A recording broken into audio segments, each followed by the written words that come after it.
Assalamualaikum warahmatullahi wabarakatuh. Halo semuanya, perkenalkan nama saya Dinda Yufadilah. Saya merupakan mahasiswa dari Universitas Pancasakti Bekasi dengan NIM 2892170006 dengan program Studi Manajemen. Pada kesempatan kali ini, saya akan membahas sedikit materi dari mata kuliah Typing Tutor yang diampu oleh Bapak Darmainis. Materi yang saya akan jelaskan yaitu tentang bentuk-bentuk surat. Langsung saja kita ke pembahasannya. Belum kita membahas tentang bentuk-bentuk surat, apa sih itu bentuk-bentuk surat? Bentuk-bentuk surat merupakan susunan atau letak bagian-bagian surat atau layout. Bagian surat merupakan peran paling penting untuk bahan identifikasi dan petunjuk dalam proses itu sendiri. Setiap kantor atau lembaga terkadang tidak sama dalam memakai bentuk surat, tergantung kantor dan lembaga itu sendiri. Pada kali ini, saya akan menjelaskan yaitu tentang bentuk-bentuk surat yang dilengkapi dengan pengertian surat, jenis surat, fungsi surat, dan lain sebagainya. Apa itu surat? Surat adalah salah satu sarana untuk komunikasi serta dapat menyampaikan beberapa informasi yang tertulis dari suatu pihak ke pihak yang lainnya. Surat salah satu sarana untuk komunikasi tertulis dari satu pihak, baik itu orang, organisasi, atau juga instansi, kepada pihak lain yang juga orang, organisasi, atau instansi. Berdasarkan Kamus Besar Bahasa Indonesia atau KBBI, surat merupakan suatu kertas yang bertulis ataupun secari kertas sebagai tanda atau keterangan yang tertulis. Jadi, surat adalah salah satu sarana komunikasi yang tertulis yang disampaikan dari satu pihak ke pihak lain, entah untuk pribadi, perusahaan, atau organisasi, dengan tujuan dibuat dan dikirimkan supaya penerima surat mengerti akan maksud dari si pembuat surat. Surat sendiri berisi informasi dari sebuah surat itu dapat berupa sebagai berikut. Yang pertama, ada permintaan atau permohonan. Yang kedua, laporan. Yang ketiga, pemberitahuan. Yang keempat, perintah. Dan yang kelima, pernyataan. Selanjutnya terdapat fungsi surat. Menurut definisi surat sebelumnya, fungsi umum surat itu adalah sebagai alat komunikasi dalam bentuk tertulis. Namun, ada juga beberapa fungsi surat yang lainnya, seperti pertama, sebagai alat untuk membantu mengingat suatu kegiatan. Yang kedua, sebagai bukti tertulis yang memiliki kekuatan hukum. Yang ketiga, sebagai catatan atau dokumentasi historis untuk keperluan kegiatan lain. Yang keempat, sebagai sarana komunikasi untuk menyampaikan pemberitahuan, permintaan atau permohonan, pernyataan, perintah, laporan, dan lain-lain. Yang terakhir, sebagai alat untuk mewakili orang atau badan pembuat surat yang menyampaikan pesan, informasi, atau misi yang harus disampaikan kepada penerimanya. Selanjutnya terdapat jenis-jenis surat.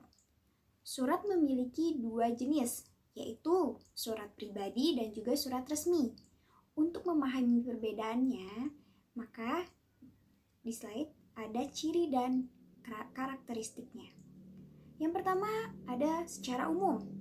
Jika dilihat dari segi bentuk, isi, dan bahasanya, surat-surat tersebut diklarifikasikan menjadi 3 jenis.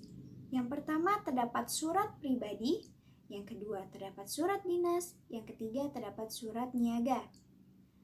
Lalu, apabila dilihat berdasarkan pemakaiannya, surat tersebut juga dibagi menjadi 3. Yang pertama, surat pribadi, surat resmi, dan surat dinas.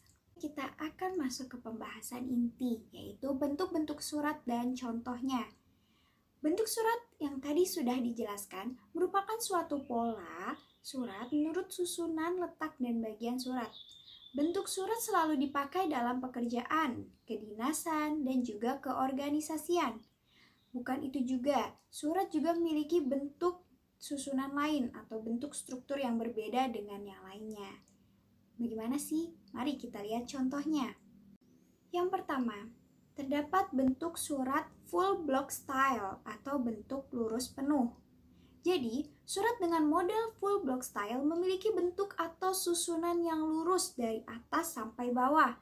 Maksudnya, surat tersebut terlihat seperti balok yang tulisannya mulai dari leher surat, tubuh, hingga kaki surat terlihat rata kanan-kiri, serta tidak terdapat paragraf yang masuk ataupun keluar, alias semuanya sama rata. Meskipun berbentuk rata, namun surat dengan model ini juga masih tetap mempunyai struktur atau susunan sesuai yang berlaku. Umumnya, surat ini dibuat mulai dari garis pinggir kiri atas dengan struktur seperti berikut. Mari kita lihat contohnya. Saya juga akan membahas tentang susunan surat block style itu sendiri secara umum. Yang pertama, terdapat kop suratnya. Yang kedua, tanggal pembuatan. Ketiga, ada nomor surat, lampiran, hal, surat yang ditujukan, ada salam pembuka, pendahuluan isi surat, lalu juga penjelasan isi surat, penutupan surat, salam penutup, nama jabatan, tanda tangan, nama yang menandatangani, tembusan, dan halaman lampiran. Itu merupakan susunan dari full block style secara umum. Selanjutnya terdapat bentuk setengah lurus atau semi block style. Sebenarnya sama dengan bentuk surat lurus, perbedaannya terletak pada penulisan isi surat dan tiap alinea yang baru itu menjorok agak masuk ke dalam. Contohnya seperti yang ada di slide berikut ini. Jadi untuk isi suratnya itu menjorok masuk ke dalam. Untuk susunan surat lurus atau semi block style sendiri, yang pertama ada kop surat, kedua tanggal dibuatnya surat, ketiga nomor surat, keempat lampiran, kelima hal, keenam surat yang ditujukan, ketujuh salam pembukaan, kedelapan pendahuluan isi surat, selanjutnya penjelasan isi surat, 8 berikutnya penutup isi surat, ke-9 salam penutup, 10 nama jabatan, 11 tanda tangan, 12 nama yang menandatangani, 13 tembusan, dan yang terakhir halaman lampiran surat atau inisial. Selanjutnya, yang ketiga terdapat contoh bentuk surat block style atau bentuk lurus. Block style sendiri digunakan oleh lembaga atau perusahaan untuk menulis surat. Block style bentuknya hampir sama dengan bentuk full block style, yaitu nomor, alamat tujuan, salam pembuka, lampiran, dan tembusan ditempatkan pada margin kiri awal alinea, dimulai dari margin kiri. Namun, untuk menulis model block style, ini terletak pada penempatan tanggal, ucapan, penutup, nama penandatangan, dan posisi penandatangan itu ditempatkan di sisi kanan surat. Untuk contohnya sendiri kita bisa lihat. Berikut contohnya. Untuk susunan surat block style sendiri bentuk lurus, itu ada kepala surat, nomor surat, tanggal surat, alamat tujuan, hal, salam pembuka, isi surat, salam penutup, nama organisasi yang mengeluarkan surat, nama penandatangan, jabatan penandatangan, lampiran, tembusan, dan inisial pengonsep surat dan pengetik. Yang keempat, terdapat bentuk surat identity style atau bentuk lekuk. Untuk bentuk surat ini, perbedaannya pada penulisan alamat tujuan yang ditulis secara bergerigi. Model seperti ini artinya pada baris pertama dari bentuk surat lekuk ini dimulai dari margin kiri. Kemudian untuk baris keduanya menjorok masuk 5 hentakan. Lalu untuk baris selanjutnya masuk lagi 5 hentakan dan seterusnya. Pada bentuk ini terdapat ciri khas, yaitu karakter tempat dan tanggal, nama jabatan dan penutup diketik pada sebelah kanan. Sedangkan pada isi surat di setiap pergantian alinea baru, pengetikannya masuk ke dalam sebanyak 5 hentakan. Untuk contohnya sendiri seperti ini. Kita bisa lihat.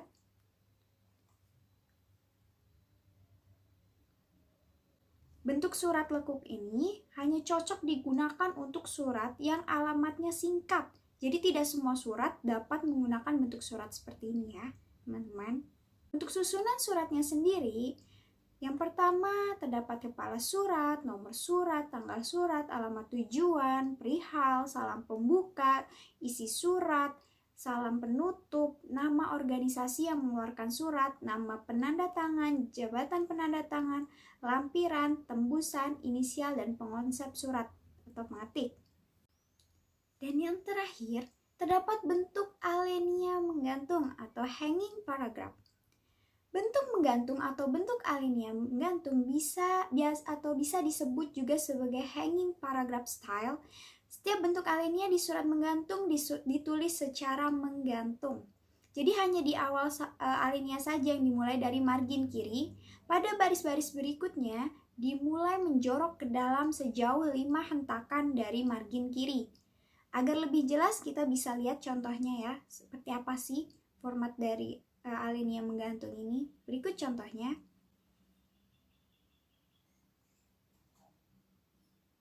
Dan terdapat juga susunan dari surat alinea menggantung ini. Yang pertama kop surat, tanggal dibuatnya surat, nomor surat, lampiran, hal surat yang ditujukan, salam pembuka, pendahuluan isi surat, penjelasan isi surat, penutupan isi surat, salam penutup, nama jabatan, tanda tangan, nama yang menandatangani, tembusan, halaman lampiran surat atau inisial. Sedikit penjelasan dari saya. Semoga bisa dapat dimengerti dan dipahami oleh teman-teman semua yang menonton. Terima kasih, mohon maaf jika ada salah-salah kata. Semoga video ini dapat bermanfaat. Wassalamualaikum warahmatullahi wabarakatuh. Sampai jumpa di lain kesempatan. Terima kasih.